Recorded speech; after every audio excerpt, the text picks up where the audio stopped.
পশ্চিম কচুদৰমত বিষ্ণুপ্ৰিয়া মণিপুৰীৰ মহা ৰাসলীলাৰ আয়োজন ঐতিহ্যমণ্ডিত সাজ পোছাকে সকলোকে কৰিছে আকৰ্ষণ। বৰাক উপত্যকাৰ বিভিন্ন জনগোষ্ঠীৰ বসবাস। কাছাৰ জিলাৰ বহু অঞ্চলত বিষ্ণুপ্ৰিয়া মণিপুৰী সম্প্ৰদায়ৰ লোক বিয়পি আছে আৰু এই সম্প্ৰদায়ৰ পৰম্পৰাগত উৎসৱ হৈছে মহা ৰাসলীলা। প্ৰতি বছৰে আঘোণ মাহৰ পূৰ্ণিমাৰ দিনাই ৰাসলীলা আৰম্ভ হয় আৰু গোটেই মাহটো চলি থাকে।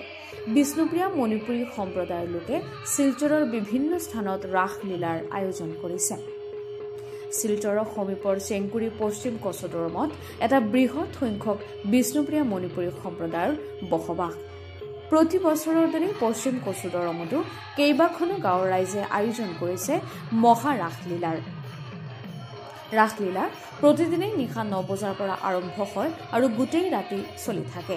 কেইবাটাও শিশুক দেখা গৈছে ৰাখালৰ বেশত। মহিলাসকলেও গোপিনীৰ সাজ পোছাক পৰিধান কৰি ৰাসলীলাত অংশগ্ৰহণ কৰিছে। বিষ্ণুপ্ৰিয়া মণিপুৰীৰ সাংস্কৃতিক ঐতিহ্য আছে। এই সম্প্ৰদায়ৰ মানুহৰ পৰম্পৰাগত সাজ পোছাকে সকলোকে আকৰ্ষণ কৰিছে।